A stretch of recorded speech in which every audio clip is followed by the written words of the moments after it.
aujourd'hui, on va encore revenir sur un dernier point qui parle en fait beaucoup plus de la conclusion du règlement du point noir. Donc, d'après nos vidéos qui précèdent celui-ci, on a prouvé que, en fait, pas qu'on a prouvé, on a démontré les formules établies par Rayleigh et Jeans. On a démontré ça et on a montré que cette formule marche uniquement dans certaines conditions, c'est-à-dire la condition où on a enregistré les faibles fréquences. Alors, on s'est donné rendez-vous toujours sur cette page en disant qu'on va démontrer aussi la formule laissée par Max Planck qui nous aide à résoudre, on a répété ça comment? Qui nous aide à résoudre le problème qui résidait dans la formule de Rayleigh-Jeans. Alors, pour ce faire, qu'est-ce que Max Planck établit? Max Planck établit la formule de Einstein qui dit E est égal à NEhν. Et là, il nous dit en fait que la lumière, n'est-ce pas, est une corpuscule.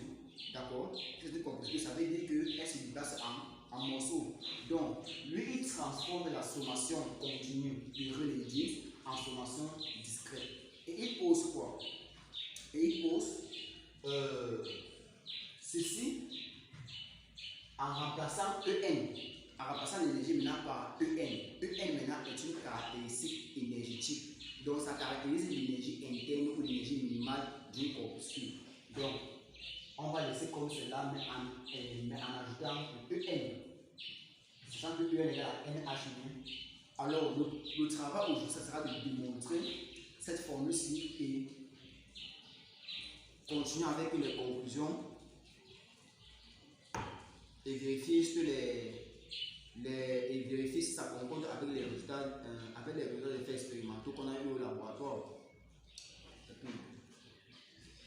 Donc, on a dit que l'énergie vaut la sommation discrète de l'énergie minimale d'une corpuscule exponentielle moins En sur 4t et de même ici en bas. Effectivement, n varie de 0 à l'infini. Et Max Planck pose En est égal à NHν.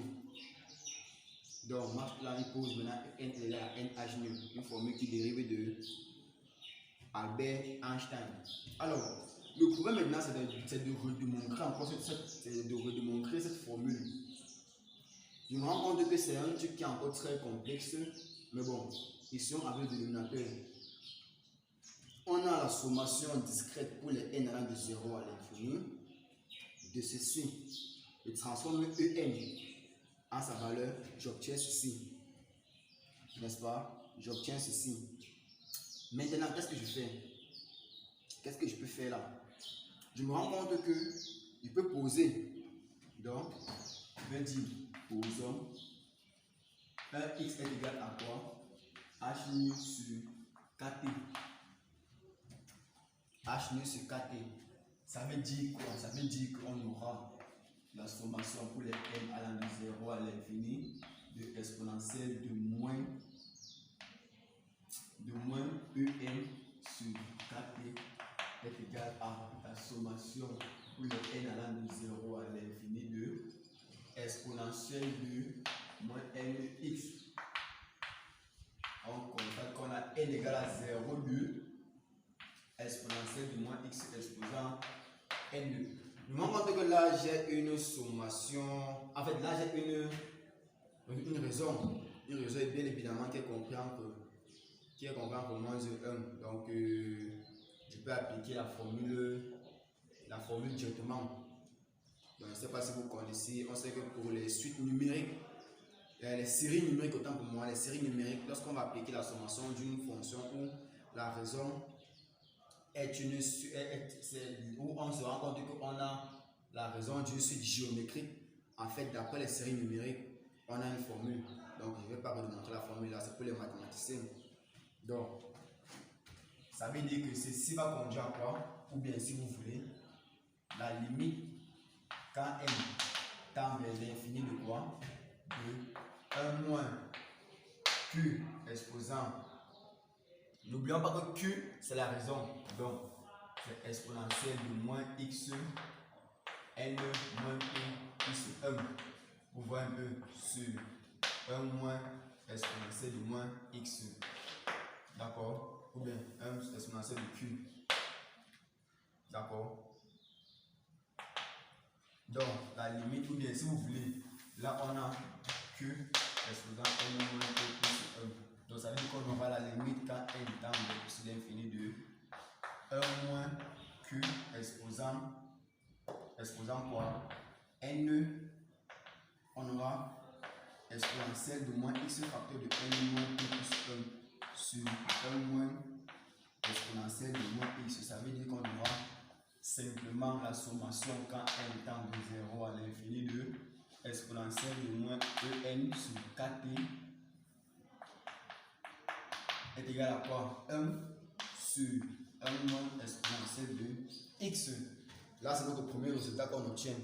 L'expression du dénominateur après cette multitude de calculs. Maintenant, on va maintenant essayer de trouver l'expression du numérateur. Nous avons quoi? Nous avons la sommation de n allant de 0 à l'infini de en exponentielle de moins en sur 4t. C'est égal à quoi? C'est égal à quoi? Donc, comment est-ce qu'on peut résoudre ça? Ceci, c'est quoi? C'est sommation de n est égal à 0 de n h nu exponentielle de moins en sur 4t. D'accord? H nu étant constant, on peut l'envoyer dehors. Donc on a H nu, sommation discrète pour le n allant de 0 à l'infini de n exponentielle de moins n sur 4t. Si on a posé depuis que x c'est un h nu sur 4t, ça veut dire quoi? Ça veut dire en fait que on aura h nu sommation discrète de n égale à 0 allant de 0 à l'infini de exponentielle de moins n x. D'accord?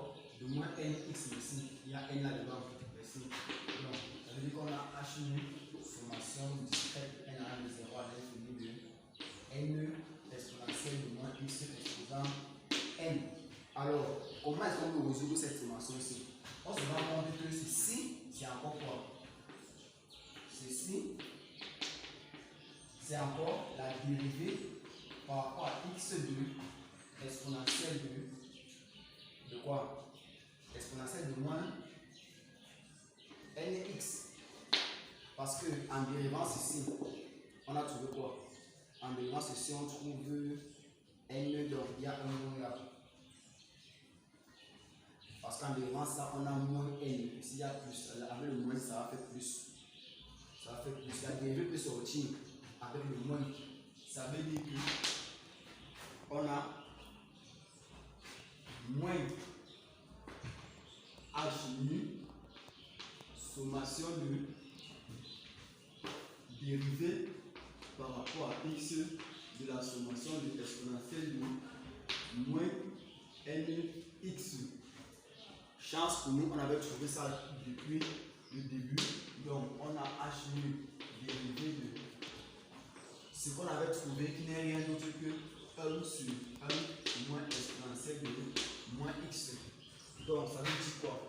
Ça veut dire qu'on a moins h nu. On a moins h nu. Dérivé de ceci, ça va devenir quoi? Dérivé de ça, ça va faire 0. Il va rester moins la dérivée de ça. Moins 1 exponentielle de moins x dérivé sur 1 moins exponentielle de moins x carré. Donc, on aura moins h nu facteur de quoi? La dérivée de ça va faire 0.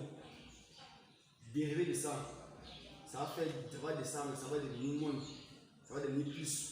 Donc, ça veut dire qu'on aura plus là, avec le moins ici. Moins exponentielle de moins x sur 1 moins exponentielle de moins x le tout au carré.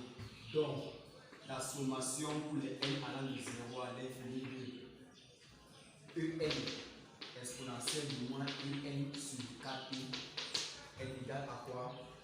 H nu exponentielle de moins X sur 1 moins exponentielle de moins X au carré. Voilà, c'est ça. Maintenant, ok, donc de là-bas, on va trouver quoi ici? On va trouver que E, qui est fonction de la fréquence et du temps, est égal à quoi? Égal à sommation pour le n allant de 0 à l'infini de En exponentielle moins En sur 4P divisé par la sommation allant de n à l'infini de exponentielle de moins En sur 4P. On a eu l'expression ci, on a eu l'expression ci. Ça veut dire que ceci est égal à 1 est égal à H nu exponentielle de moins X sur quoi? 1 moins exponentielle de moins X au carré sur 1 moins exponentielle de moins X. Ça veut dire qu'en faisant le rapport des deux, qu'est-ce qu'on a? On a H nu exponentielle de moins X sur 1 moins exponentielle de moins X au carré sur ça et ça peuvent partir. On reste avec H nu sur exponentielle de moins X sur 1 moins exponentielle de moins X. Ceci peut descendre. Ça veut dire qu'on a H nu sur exponentielle de X facteur de 1 moins exponentielle de moins X. Donc ça veut dire qu'on a quoi, les camarades?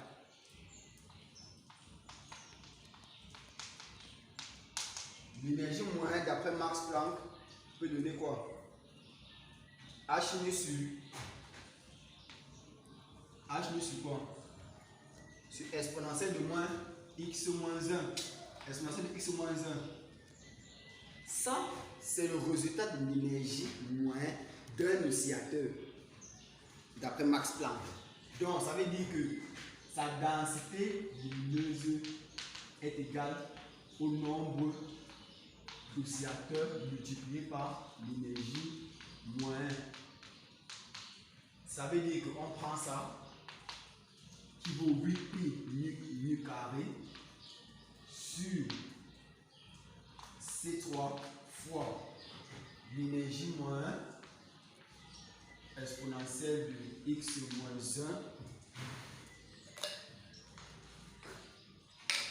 1 exponentielle de X moins 1. Alors là, c'est le résultat de la densité énergétique d'après Max Planck.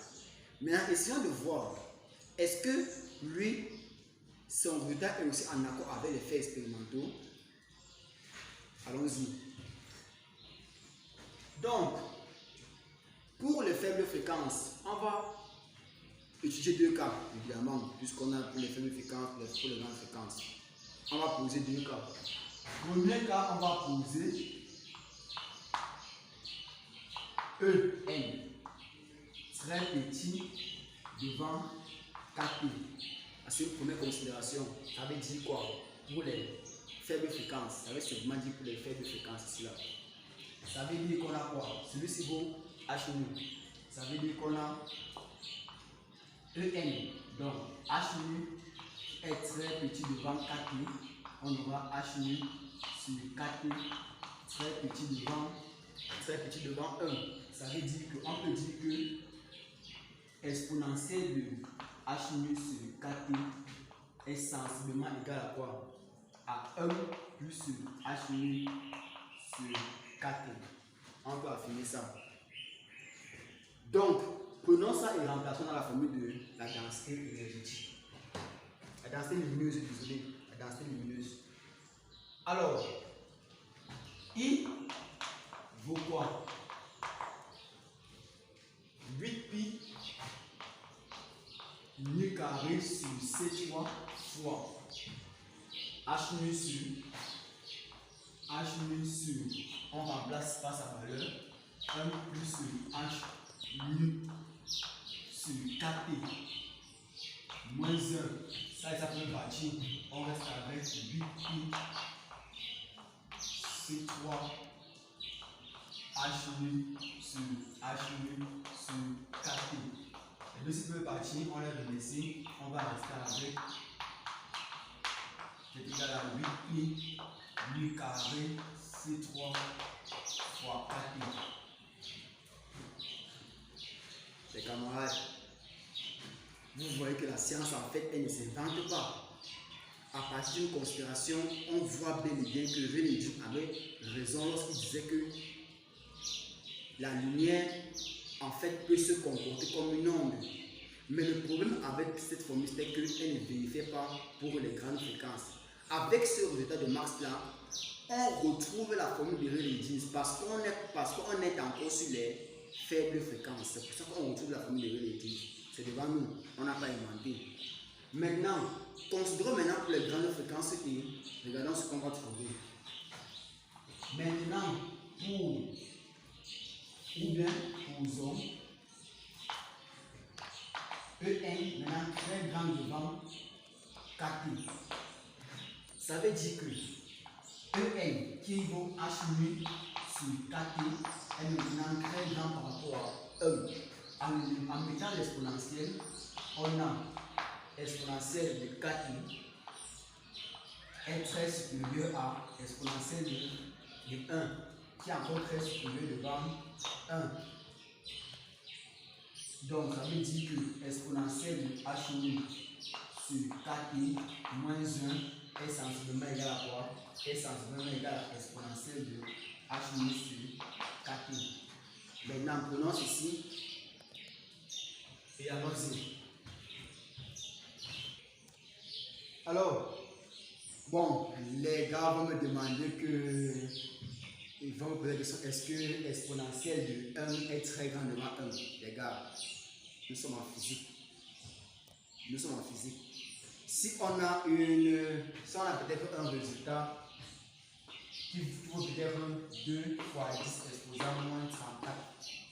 2 fois 10 exposant moins 34 est comment par rapport à 1? 1 va représenter l'infini par rapport à 2 fois 10 puissance moins 34. Ici là, 1 représente l'infini. Donc nous sommes en physique. Donc là-bas, on peut dire que l'exponentielle de 1 est très grande devant 1 parce qu'il est bien supérieur à 1. Il vaut un truc comme 2,1185 si je ne me trompe pas. Donc, on reprend ces propos et on ajoute là-bas dans la formule de Max Planck.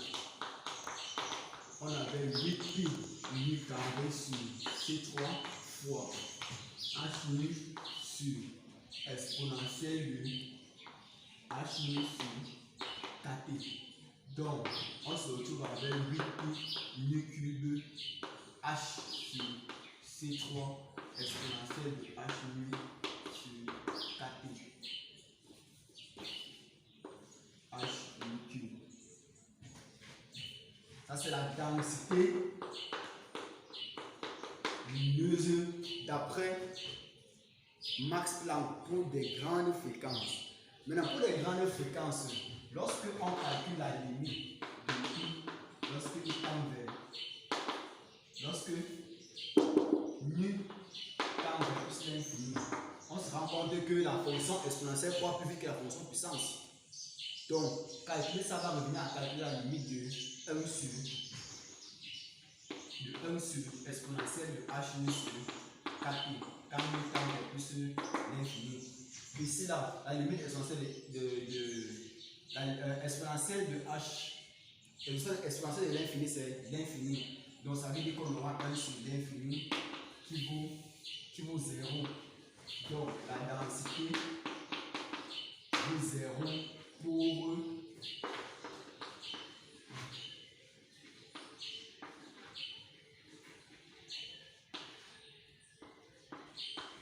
les grandes fréquences. Alors, Max Planck avait finalement raison. Donc, le résumé de ce cours, c'est que une onde, la lumière n'est pas ondulatoire en fait, mais elle est corpusculaire. D'accord? Et Max Planck et le génie et le savant Einstein nous ont fait voir par les calculs mathématiques.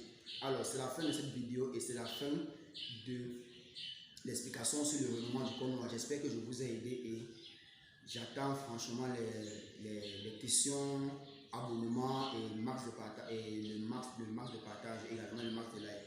Alors, merci et bonne soirée.